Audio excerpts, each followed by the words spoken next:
प्रवर्तन निदेशालय के अधिकारियों की ओर से मंत्री आलमगीर आलम को रांची स्थित पीएमएल कोर्ट में पेश किया गया। ईडी की ओर से पूछताछ के लिए 10 दिनों की रिमांड ली गई, लेकिन स्पेशल कोर्ट ने 6 दिनों तक पूछताछ की अनुमति दी। मंत्री आलमगीर आलम को आज जेल भेज दिया गया और 17 मई से पूछताछ शुरू हो। झारखंड के ग्रामीण विकास मंत्री आलमगीर आलम को प्रवर्तन निदेशालय की ओर से रांची स्थित ईडी की विशेष अदालत में पेश किया गया। 37 करोड़ रुपए से अधिक कैश बरामदगी मामले में करीब 17 घंटे तक पूछताछ के बाद आलमगीर आलम को ईडी ने बुधवार की शाम को गिरफ्तार किया। आलमगीर आलम ने ईडी दफ्तर में ही रात गुजारी, जिसके बाद गुरुवार को कड़ी सुरक्षा के बीच रांची के एयरपोर्ट रोड स्थित जोनल ऑफिस से स्पेशल कोर्ट लाया गया। ग्रामीण विकास मंत्री आलमगीर आलम के पीएस संजीव लाल और नौकर जहांगीर आलम के ठिकानों से 37 करोड़ रुपए से अधिक कैश की बरामदगी की गई। ईडी रेड में जहांगीर आलम के घर से 32.20 करोड़ रुपए जब्त किए गए। इन रुपयों के बंडलों में कमीशन खोरी और उसके बंटवारे का प्रतिशत लिखा हुआ था। छापेमारी के दौरान भारी कैश मिलने के बाद ईडी ने संजीव लाल और जहांगीर आलम को गिरफ्तार कर लिया। दोनों से पूछताछ के बाद मंत्री आलमगीर आलम को समन भेजा गया और 2 दिनों की पूछताछ के बाद गिरफ्तार कर लिया गया। ईडी को छानबीन में जानकारी मिली कि कैश कांड में गिरफ्तार आलमगीर आलम के तार अन्य व्यवसाय से भी जुड़े हैं। बताया जाता है कि बरहरवा के मुगल पांडा के निकट स्थित एक पेट्रोल पंप में भी आलमगीर के पैसे लगे हैं। इनकी पूंजी पत्थर कारोबार में भी लगी है। पत्थर व्यापारी आलम ब्रदर्स के महताब आलम के साथ भी इनका कारोबार है। संयुक्त रूप से कारोबार जुड़ा है। बताया जाता है कि पाकुड़ जिले के अमड़ापाड़ा स्थित कोल माइंस में भी रोजाना 10 से 15 ट्रक कोयले की सप्लाई भी उनके बेटे तनवीर आलम की देखरेख में होती है।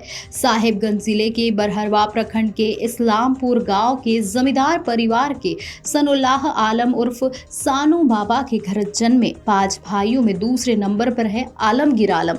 आलमगीर आलम को उनके पिता से 55 बीघा जमीन हिस्से के रूप में मिली थी। लगभग 5 बीघा जमीन बेचकर परहवा पहाड़ी बाबा चौक मस्जिद के निकट एक घर में एलाइड्स ट्रेडर्स नाम की एक दुकान खोली गई। दुकान में पंपिंग सेट, मशीन, जनरेटर के अलावा स्पेयर्स पार्ट्स का व्यवसाय शुरू हुआ। वर्षों दुकान चलाने के बाद 1978 में सरपंच का चुनाव लड़ा और जीत गए। कई वर्षों तक सरपंच रहने के बाद 1995 में कांग्रेस से आए और पाकुड़ से चुनाव लड़ा, लेकिन पहला चुनाव हार गए। 2000 में पहली बार चुनाव जीते और मंत्री बने। आलमगीर आलम का नाम बरहरवा टोल प्लाजा विवाद से भी जुड़ा था।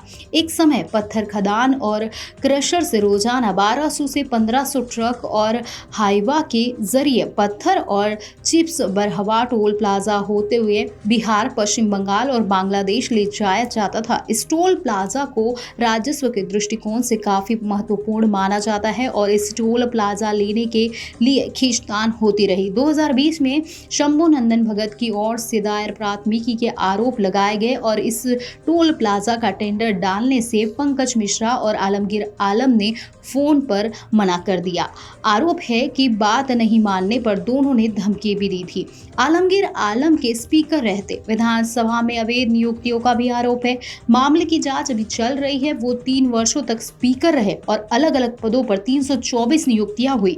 सारे के सारे पद नेताओं के सगे संबंधियों और पैरवी पुत्रों को बांटने का आरोप है। आलमगीर आलम की एक बेटी की शादी 2014 में पश्चिम बंगाल के धुलियान में हुई। उनके समधी खलीलुर राहा जंगीपुर क्षेत्र से सांसद है। वही आलमगीर के बेटे तनवीर आलम की शादी पश्चिम बंगाल के बरहामपुर स्थित भागता गांव में हुई। तनवीर के ससुराल के लोग हार्डवेयर के धंधे से भी जुड़े हैं।